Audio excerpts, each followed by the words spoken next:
Selanjutnya marilah kita ikuti penyampaian materi 1 kerukunan umat beragama kepada Bapak Muhammad Tasir Hidayat.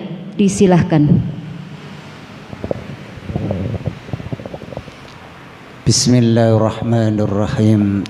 Assalamualaikum warahmatullahi wabarakatuh. Innal hamdalillah nasta'inu wa nastaghfiru wa nu'minu bihi wa natawakkalu alaihi. Allahumma salli wa sallim ala sayyidina Muhammadin wa ala alihi wa sahbihi ajma'in, amma ba'd. Ya, saya hormati seluruhnya yang hadir, dai-dai Kamtibmas Kabupaten Magetan. Mudah-mudahan dalam acara ini semuanya yang hadir dalam ridhonya Allah Subhanahu wa ta'ala. Allahumma amin. Sebetulnya yang mengisi daripada dai Kamtibmas yaitu Bapak Komisaris Polisi Mustafa Sugiyato, Sarjana Hukum, Kabak Sumda Polres. Lah, saya hubungi tadi pagi, minta maaf saudaraku, saya tidak bisa hadir karena ada pelantikan secaba pada hari ini. Jadi tidak bisa ditinggalkan.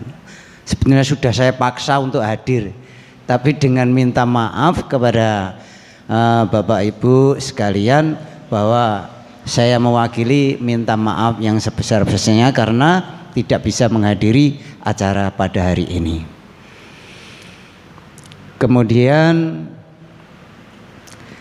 kita dalam dai Kamtibmas seperti yang disampaikan oleh Bapak Komisaris Polisi Mustafa, tugas kita itu di dalam dakwah di masjid-masjid ataupun di mana saja, kalau bapak-bapak nanti melaksanakan tausiah, ceramah apapun diselipkan tentang kerukunan umat beragama.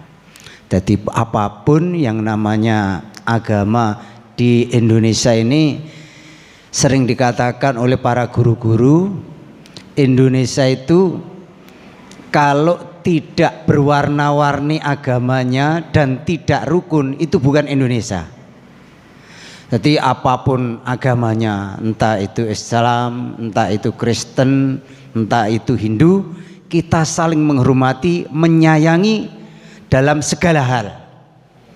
Jadi kalau di dalam kehidupan bermasyarakat kita saling menolong, saling membantu, itulah yang diajarkan oleh baginda Nabi Muhammad SAW. Rasulullah itu dalam menyayangi umat Nasrani Yahudi tiap hari dicaci maki, tetapi apa yang dikerjakan Rasulullah? Bahwa orang yang di tengah pasar, mungkin Bapak Ibu sekalian juga sering mendengar cerita ini, dicaci maki tiap hari, tetapi Rasulullah SAW dengan kasih sayang menyuapi makanan.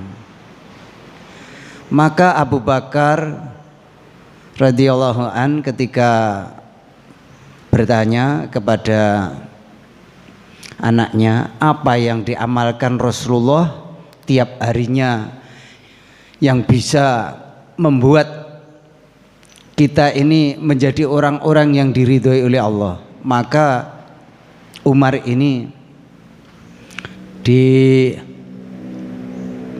tahu bahwa ada satu orang yang sering mencaci maki Rasulullah, kamu datangi.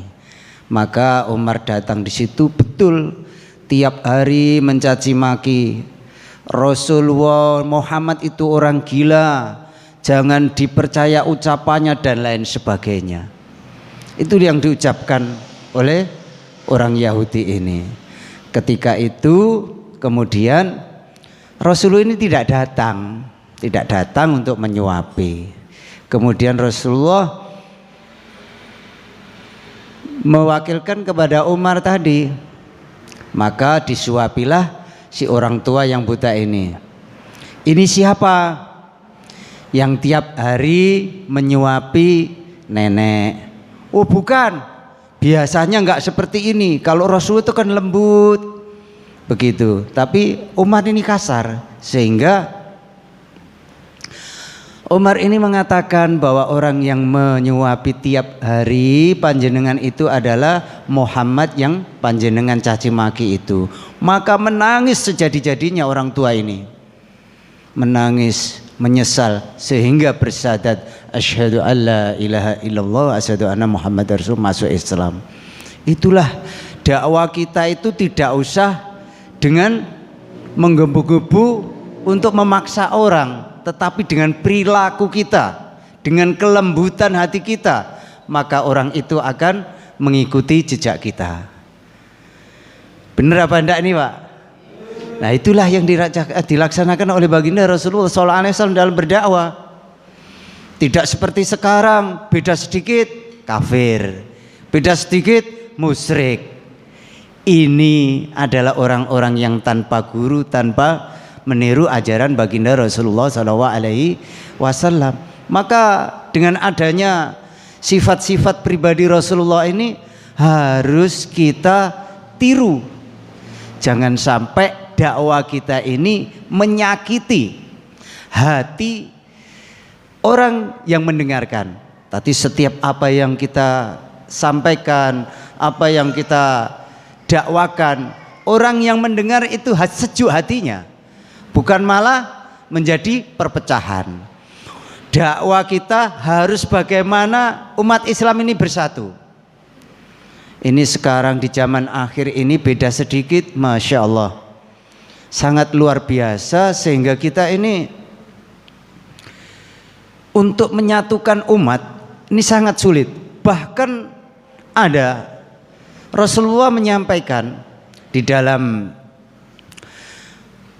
di situ diceritakan bahwasanya ada orang yang rajin sholat, ibadahnya khusyuk, sedekahnya banyak, pokoknya seluruh kebaikan itu diamalkan, tetapi di situ masuk neraka. Protes orang ini sama Allah, ya Allah, seumur hidup saya ini saya tidak pernah bermaksiat. Hidup saya sampai mati hanya untuk ibadah kepadamu. Kenapa saya dimasukkan ke neraka? Maka Allah lewat malaikat Jibril berpesan, kenapa kamu masuk neraka? Allah katakan bahwa ada satu kata, perkataanmu di dalam dakwamu itu memecah belah umat. Jadi perkataannya itu membuat umat ini terpecah belah dengan satu kata. Itulah yang membuat kamu dimasukkan nerakanya Allah Subhanahu Ta'ala. Maka kita harus hati-hati di dalam menyampaikan bimbingan rohani ini. Maka jangan sampai apa yang kita sampaikan ini memecah belah umat, memecah belah persatuan daripada kerukunan umat beragama. Kemudian ada satu kata, amalnya orang ini nggak ada sama sekali dibanding dengan orang yang pertama tadi. Sembayang ya wis pokoknya 5 waktu ikut imam gitu aja. Sodako yang nggak begitu kenceng, tapi biasa saja. Tapi dimasukkan surga yang paling istimewa. Maka orang ini mengatakan, ya Allah, saya ini ibadah ya biasa saja, sodako yang nggak banyak, kebaikan juga nggak banyak, kok diberi surga yang istimewa ini? Apa penyebabnya? Maka Allah lewat malaikat Jibril ini menyampaikan bahwasanya ada satu kata yang kamu ucapkan yang membuat umat Islam itu bersatu, seluruh umat ini saling menyayangi. Itulah yang membuatmu kamu dimasukkan ke dalam surga ya derajat yang paling tinggi. Mudah-mudahan kita bisa meniru daripada orang-orang yang diceritakan di dalam perjalanan surga ini. Allahumma amin. Itulah hadirin yang dirahmati Allah Subhanahu wa taala. Kurang berapa menit Pak Aziz? Tadi kan saya minta 5 menit, nanti 15 menit. Jadi kita ini bicara ini usaha. Yang mendengar juga usaha. Usaha apa hadirin? Usaha untuk mencari ridhonya Allah. Usaha bagaimana akhirat kita bisa bahagia selama-lamanya dengan mendakwakan agama. Jadi Allah itu mengatakan siapa mendakwakan agama, maka amalannya itu walaupun dia meninggal terus mendapatkan pahala dari amalan seluruh umat Islam yang pernah mendengar dakwah kita. Jadi kalau kita di bulan Ramadan sering dakwah, maka mendapat pahala bulan Ramadan terus sampai hari kiamat. Itulah Allah katakan. Jadi dakwah ini istimewa, amalan yang istimewa. Maka kita di masjid-masjid, di musola-musola, kita bacakan satu ayat, satu hadis tiap selesai sholat. Langsung kita baca. Setelah kita baca, kita lanjutkan zikir satu ayat saja, paling nggak sampai 10 menit. Tapi itu tiap hari istiqomah.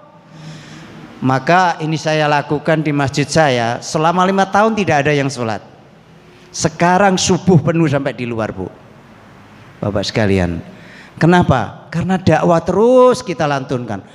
Dakwah itu kalau dicaci maki orang, itulah dakwah yang sukses. Kalau banyak orang yang susah mendengar dakwah kita, itulah dakwah yang diridhoi dalam kesuksesan dalam ridhonya Allah Subhanahu wa taala. Jangan putus asa. Ada 1 orang, 2 orang, 1000 orang sama saja. Jangan terkesan dengan orang. Maka itulah yang namanya dakwah ikhlas. Jadi dakwah itu kok hanya 1 orang sudah nggak mau dakwah. Yang dakwah dirinya sendiri.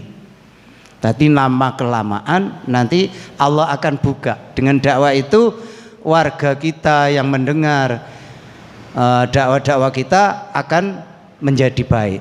Jadi dakwah ini adalah amalan yang wajib kita kerjakan. Mengapa wajib? Allah katakan di dalam surat yang pertama diturunkan kan Iqra. Maknanya kita itu suruh belajar bersama. Jadi belajar, kalau sudah belajar maka mengamalkan agama itu akan mudah. Kalau kita tidak belajar, mengamalkan agama akan susah. Mengapa kita ini sholat kok gak bisa terus istiqomah? Kenapa?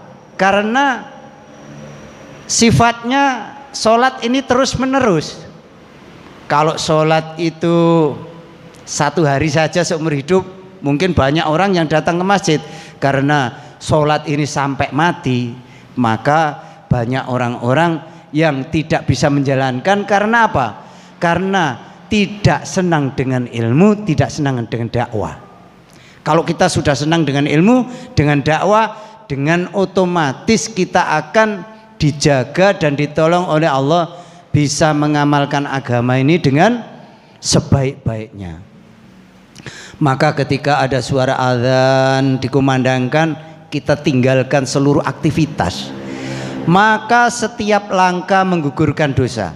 Setiap langkah menuju masjid itu menggugurkan dosa, dinaikkan derajat kita oleh Allah Subhanahu wa taala. Tetapi kalau di rumah, khususnya laki-laki, sholat, kata Nabi, kamu sholat di rumah 40 tahun tidak bisa menyamai 1 kali jamaah di masjid. Coba dibayangkan.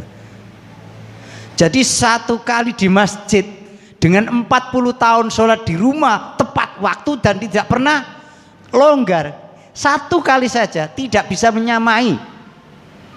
Maka kalau laki-laki ada yang sholat di rumah, kata para kiai itu, guru-guru, suruh pakai mukena warna pink katanya. Jadi itulah. Maka yang wajib sholat di rumah itu hanya ibu-ibu saja, di ruang tengah atau di kamar yang tersembunyi. Itu lebih baik. Tetapi kalau masjidnya masih kosong, maka diperbolehkan sholat di masjid. Ketika masjid ini sudah penuh, lebih baik sholat di rumah. Tetapi kalau masjid ini sudah penuh dengan jamaah laki-laki, lebih baik dan pahalanya lebih banyak sholat di rumah. Kalau saya nggak dapat pahala sholat jamaah kalau begitu. Rasul mengatakan ketika bapak-bapak atau suami jenengan ibu sholat di masjid berjamaah, maka yang di rumah dapat pahala sholat berjamaah. Saya dipahami ya? Nah itulah yang harus kita pelajari bersama. Maka belajar itu penting. Terus kalau kita nggak belajar maka tidak tahu. Ini saja singkat ya Pak Wasis ya. Saya rasa cukup. Cukup apa ditambah Bu? Jadi ini saja. Nanti kalau ada pertemuan lagi ini kan tidak ada. Oh saya makili saja. Jadi intinya kita di dalam berdakwah jangan sampai ada salah satu kelompok yang tersakiti daripada isi dakwah kita. Kemudian yang kedua, tadi ceritanya Rasulullah, walaupun dicaci maki, dakwah kita tetap semangat dan tidak putus asa bahwa cacian makian orang kalau mendengar dakwah kita kuncinya ikhlas. Jadi pertanda bahwa kita itu ikhlas mendakwakan agama. Kemudian khusus laki-laki jangan pernah kalau tidak ada udzur untuk meninggalkan sholat berjamaah di masjid.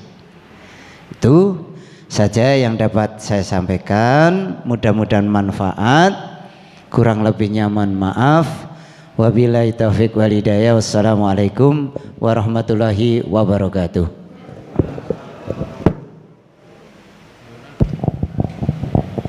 Disampaikan terima kasih kepada Bapak Muhammad Tasir Hidayat yang telah menyampaikan materi satu kerukunan umat beragama pada pagi hari ini.